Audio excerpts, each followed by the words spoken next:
ஓவியா, இப்போது தாவேகா தலைவர் நடிகர் விஜய் பாரதிய ஜனதா கட்சியின் பிடியில் உள்ளாரா என்ற சர்ச்சை எழுந்திருக்கிறது. ஏனென்றால் அந்த கட்சியின் தேர்தல் பிரச்சார மேலாண்மை பொதுச் செயலாளர் ஆதவ் அர்ஜுனா திடீரென்று டெல்லி சென்றதும் அதற்கு முன்பாக விஜயின் அந்த வீடியோ வெளியிடப்பட்டதும் இப்போது கடும் சர்ச்சையை ஏற்படுத்தியிருக்கிறது. இந்த சூழ்நிலையில் விடுதலை சிறுத்தைகள் கட்சியின் தலைவர் தொல் திருமாவளவன் ஏற்கனவே தாவேகா தலைவர் நடிகர் விஜய் பாரதிய ஜனதா கட்சியின் பிடியில் இருக்கிறார், RSS சொல்வதையே அவர் பேசிக் கொண்டிருக்கிறார் என்ற கருத்தை ஏற்கனவே கூறியிருந்தார். இந்த சூழ்நிலையில் இன்று அவர் திருச்சியில் அளித்த பேட்டியில் அண்ணா ஹசாரே போல விஜயை பாரதிய ஜனதா கட்சி பயன்படுத்துவதற்கு திட்டமிட்டிருக்கிறது என்ற ஒரு குற்றச்சாட்டை பகிரங்கமாக வைத்திருக்கிறார்.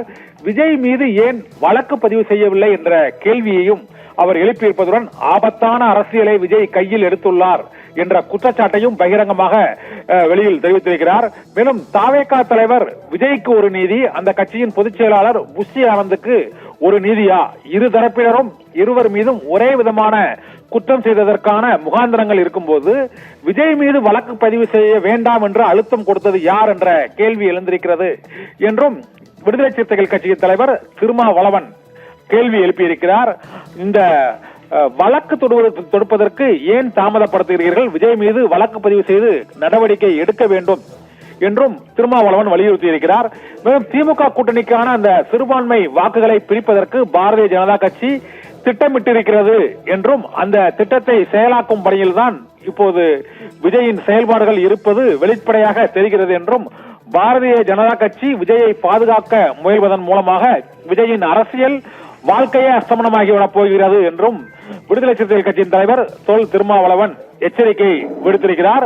3 நாட்களுக்கு பிறகு ஹஸ்கி வாய்ஸில் விஜய் வீடியோ பதிவு வெளியிட்டது யாருடைய ஆலோசனையின் பேரில் என்றும் அந்த வீடியோ பதிவிலும் நேரடியாக முதலமைச்சரை தாக்குமாறு பேசக்கூடியது யார் என்றும் விடுதலை சிறுத்தைகள் கட்சியின் தலைவர் திருமாவளவன் கேள்வி எழுப்பியிருக்கிறார். இன்று திருச்சியில் செய்தியாளர்களை சந்தித்த தொல் திருமாவளவன் தாவேகாவுக்கும் திமுகவுக்கும் இடையே ஒரு மறைமுக டீலிங் இருக்கிறதா என்ற கேள்வியும் செய்தியாளர்கள் கேட்டதற்கும் அவர் பதிலளித்திருக்கிறார். ஏனென்றால் ராகுல் காந்தி அங்கு விஜயுடனும் முதலமைச்சர் மு க ஸ்டாலினுடனும் பேசியது விஜய் மீது FIR போடக்கூடாது என்பதை வலியுறுத்துவதற்காகத்தான் என்றும் கூறப்படுகிறது. இதனால் விஜயின் அரசியல் வியூகத்தில் காங்கிரஸ் சார்பா அல்லது பாரதிய ஜனதா கட்சி சார்பா எங்கு செல்ல போகிறார்?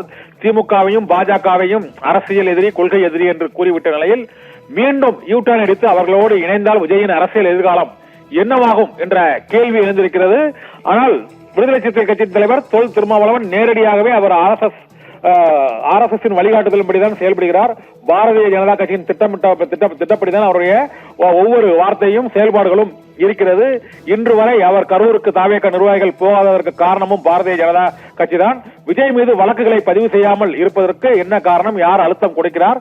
புஷி ஆனந்துக்கு ஒரு நீதியா, விஜய்க்கு ஒரு நீதியா என்றும் விஜயை காப்பாற்றுவதற்கு பாரதிய ஜனதா கட்சி முயற்சி செய்வது பகிரங்கமாக தெரிகிறது என்றும் இப்போது விடுதலை சிறுத்தைகள் கட்சியின் தலைவர் தொல் திருமாவளவன் திருச்சியில் பகிரங்கமாக குற்றம் சாட்டியிருக்கிறார். இதனால் பாரதிய ஜனதா கட்சி, அதிமுக, பாஜக கூட்டணி எதிர்காலத்தில் ஏற்படுவதற்கான வாய்ப்பு இருக்கிறது என்றும் திமுகவுக்கு எதிராக இந்த அணியை கட்டமைக்க பாரதிய ஜனதா கட்சி முயற்சி செய்து வருகிறது என்றும் அதற்கு விஜயும் சம்மதித்து விட்டார் என்ற கருத்தும் பரவி வரும் நிலையில் தொல் திருமாவளவின் இந்த பகிரங்க குற்றச்சாட்டு அரசியலில் புதிய திருப்பம், சர்ச்சையை ஏற்படுத்தி இருக்கிறது. ஓவியா.